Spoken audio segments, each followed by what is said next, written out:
salaamaaleykum ami sportif donc ñu ngi leen di nuyu bu baax ami sportif LC Info TV donc di leen nuyu bu baax di leen jaajëfal tey nag wax dëgg yàlla demoon nañ ci seetaani benn match bi nga xamante ne nii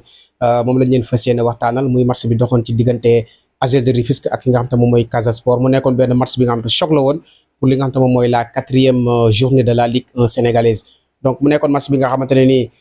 ci attente bi waxoon nañ ko dinañ amoon match bu nga xamante ne vraiment dafa nekkoon match bu neex tey bu ñu xoolee ci match yi nga xam ne ñu jot a jaar ci Ligue 1 bi match tey bi bokk na ci meilleur match ci côté contenu ci côté tactique de jeu ci côté li nga xam te moom mooy ci côté fond de jeu tout ça donc mën nañ jàpp ne c'est le meilleur match pour man d'après li nga xam te moom mooy journée yi nga xam te ne seetaan naa ko donc mu nekkoon match bi nga xam te ne ñu ko doon xaar bu baax parce que ki nga xam te mooy AGEL nekkoon 4e ak 7 points plus 3 moom moo doon recevoir le leader Casa Sport ak 7 points aussi plus 5 donc ñoom ñaar xam nga ku ci gagné woon rek da ngay jël li nga xam moom mooy première place provisoire mu nekkoon nag benn match bi nga xam moo nekkoon choc bu première 4e journée bi mu nekkoon fële ci stade Ngalandou Diouf donc comme d'habitude gis nañu AGEL boo xoolee dafa indiwaat même 11 de départ bi nga xamante ni moom moo joué woon journée bi passé contre Jaraaf de Dakar fële ci stade Léopold Sédar Senghor daal di koy gagné 2-0 donc li tubaab di wax on ne change pas une équipe qui gagne loolu la coach Taban daal di indiwaat tey parce que boo xoolee dans les buts indi nañ Aliou Seck moom moo fa nekkoon ñu xam aussi boo xoolee dans l'axe comme d'habitude Abdou Aziz Diaw moo fa nekk ak ki nga xamante ne moom mooy Samba Mbengue donc ñu formé benn duo bu extraordinaire tey vraiment entre Samba Mbengue ak ki nga xamante moom mooy Abdou Aziz Diaw ci côté bi nga xamante ne moom mooy ci côté gauche bi am nañ fa Khadim moo fa nekk ak ki nga xamante ne moom mooy Ndaraw Sarr mu nekk côté droite arrière droit au milieu comme d'habitude composé de Ousmane Diakhaté ak Ibrahima Diop comme numéro 10 ñu am fa ki nga xam te moom mooy Malick Ndiaye donc excentré gauche bi am nañ fa Lamine Sagna excentré droit comme d'habitude Aliou Lo moo fa nekk Ibra Ali Lo moo fa nekk le très bon Ibra Ali Lo et en attaquant pointe on aura Mohamed Diop donc du côté de Casa Sport aussi gis nañ Casa aussi même effectif bi ak aussi même 11 de départ yi moom la indiwaat donc dans l'axe wala nga ni ci bii am nañu Moustapha Diatta dans l'axe am nañu Léon Pierre Ndong dans l'axe ak ki nga xam te moom mooy Léopold Badji vraiment le capitaine il a fait un très bon match aujourd'hui et en arrière droit am nañ fa Wali Seck Kama arrière gauche ñu am fa Khalifa Ababacar Ba au milieu composé de Khalifa Ba un très bon Khalifa Ba aujourd'hui vraiment un excellent Khalifa Ba aujourd'hui accompagné de Landing Diatta aussi il a fait un gros match et vraiment pour man l'homme du match c'était le Malick Sambou vraiment un gosse à suivre un jeune à suivre au niveau du championnat il a fait un excellent match d'ailleurs l'auteur du premier but du côté de Lamine du côté de Pape Semou Sène moom bi mu dugal boo xoolee moom moo ko indi kii di Malick Sambou donc il a fait un gros match donc excentré gauche bi ki nga xamante ne moom mooy Ansou Mana Samoura moo fa nekk ak excentré droite bi kii di Pape Semou Sané le buteur moom moo fa nekk attaquant ba pointe Boubacar Koli moom moo fa nekk donc mu nekk benn match bi nga xamante ne wax dëgg yàlla mën naa ne tactiquement les deux coachs étaient au rendez-vous parce que boo xoolee ñoom ñaar ñëpp dañu indi le système 4-3-3 daal di indi benn système 4-3-3 ñoom ñaar ñëpp ko bokk mais boo xoolee ci premier mi-temps bi Casa Sport dañu xawoon a dominer tuuti ki nga xamante ne moom mooy AGEL aussi doon na essayer di jouer ak le violon ki nga xamante ni moom mooy Abdou Aziz Diaw le défenseur central à chaque fois bu yore bal bi da ngay chercher mu yum bu nga xool muy chercher sur les côtés soit Lamine Sagna wala ki nga xamante moom mooy Koli donc ñoom la doon chercher mais ñu gis aussi benn Casa bi nga xamante ne vraiment boo xoolee milieu terrain bi la nangu woon en premier mi-temps gis nañ benn Casa bu présent au niveau du milieu terrain avec un excellent Malick Sambou vraiment il a posé énormément de problèmes à cette équipe de AGEL de Rufisque et d'ailleurs boo xoolee ki nga xamante ni aussi moom mooy Malick Ndiaye le capitaine de AGEL bi nga xamante ni contre Jaraaf de Dakar moom moo dugaloon mu nekk un bon joueur moom boo xoolee jeu AGEL bi yëpp ci moom la reposé wu mais cette fois-ci dañ ko phagocyté parce que mën naa jàpp ne le coach de Casa Sport dafa étudier bu baax a baax cette équipe de AGEL parce que boo xoolee ki nga xamante moom mooy Malick Ndiaye ñu tàmm di ko gis nga xam te moom bal bi moom moo koy yóbbu mooy indi moom mooy def dernière passe yi dañ am benn écran bi nga xam taxaw nañ ci kalam muy ki nga xam te moom mooy Khalifa Ba vraiment tey dafa joué rôle am tey Khalifa boobu boo xoolee bëggul dara ci match bi. tey Malick Ndiaye rek lañ ko dénkoon ne ko Malick Ndiaye ngi nii boo xoolee moom mooy danger équipe bi et exactement effectivement mooy danger équipe bi et il a compris que Malick Ndiaye moom mooy danger équipe bi boo gisee Babacar Ba Khalifa Ba dafa ñëw taxaw ci kanamu ki nga xam te moom Malick empêché ko mu daal di jouer premier mi-temps ba deuxième mi-temps noonu la ko def premier mi-temps ba deuxième mi-temps moom noonu la ko def ñu gis aussi benn Ansoumana Samoura Ansoumana aussi boo xoolee il était très percutant un joueur très rapide sur le côté gauche parfois dafay permettre ak ki nga xam te moom mooy Pape Sémou aussi l'auteur du but bi boo xoolee mi ngi dugg ci ki nga xam te moom mooy Malick Sambou moom moo daal di décroché indi daal di génn ñaar teggi ñaar daal di def bal bi en profondeur Pape daal di dem daal di dugal bi mu nekk benn 1-0 ñu gis ne aussi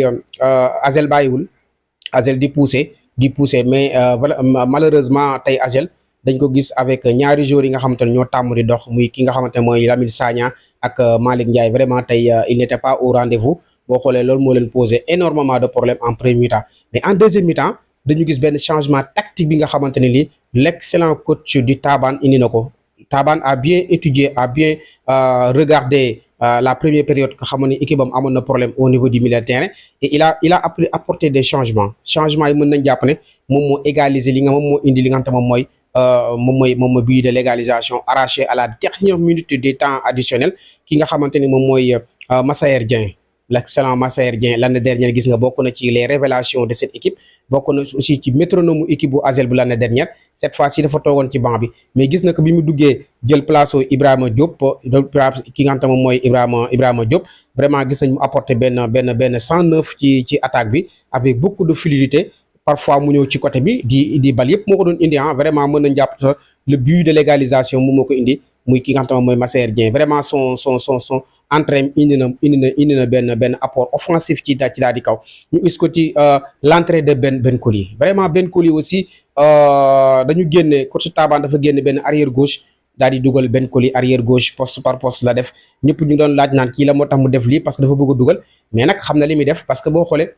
sur le plan offensif Ben Coly était plus offensif que Khadim Ndiaye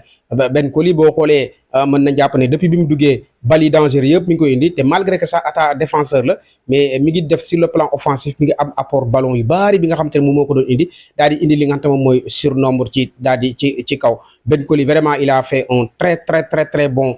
match bi mu duggee vraiment mën nañ jàpp ne moom ak Massaër Dieng ak ki nga xamante ne moom mooy Malick Ndiaye bi jël place Maguette Ndiaye ñu am benn recomposition bi nga xamante ne ni le coach Taban daal dina ko indi pour au moins éliminer li nga xamante ne moom mooy milieu bi nga xamante ne ni milieu terrain wu Casa bi nga xamante ne dominé woon na ko donc moom loolu la def boo xoolee bu indi benn changement tactique daal di jouer léegi 4-1-3-2 loolu la daal di indi en buy défendre mais buy attaquer da ngay gis mu daal di indi 4-1 dafa indi 4-2-4 4-2-4 boobu boo xoolee moom moo daal di fonctionner vraiment indi ki nga xam te moom mooy Pathé Mbodj daal di ñëw daal di indi benn 109 ci kaw moom aussi ak ki nga xam te moom mooy Mohamed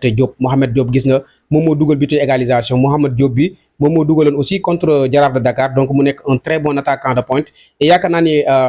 la venue de l'excellent Pathé Mbodj l'attaquant pointe ñoom ñaar ñu former benn duo avec 9 attaquants ñaari attaquant de pointe pour man loolu moo apporté li nga xamante ne moom mooy le but de l'égalisation avec un très bon Massaër Dieng sur le côté gauche yi indi bal bi di leen jox et ñu arraché à la dernière minute l'égalisation de cette équipe de Asel de Rufisque vraiment li ma leen wax rek Asel nekk na équipe bi nga xamante ne il faut ñu sóoraale ko bu baax ci championnat Sénégal am nañ effectif bu baax am nañ de très bons joueurs te aussi gis ngeen équipe bi tey am na caractère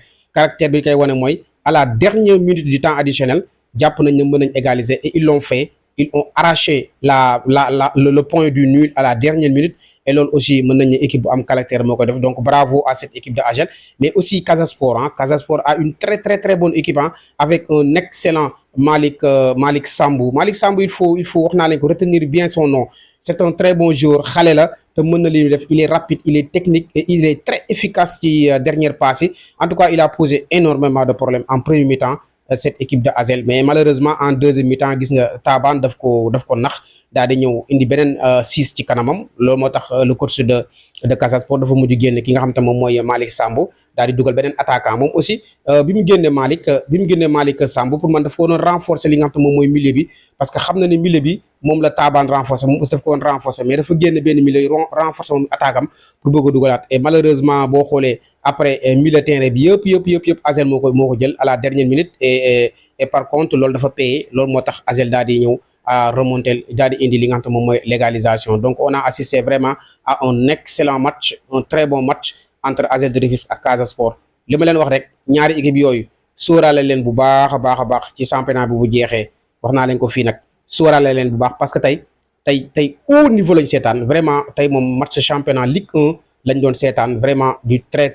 haut niveau fële ci stade Ngalandou Diouf entre ASEL de Rufisque ak ki nga xamante ne moom mooy Casa Sport donc di leen jox rendez-vous après tout à l'heure peut-être avec le match de Guédiawaye Football Club contre ki nga xamante ne moom mooy ASEL de Rufisque contre Génération Foot moo ko dalaloon fële ci stade Lat Dior daal di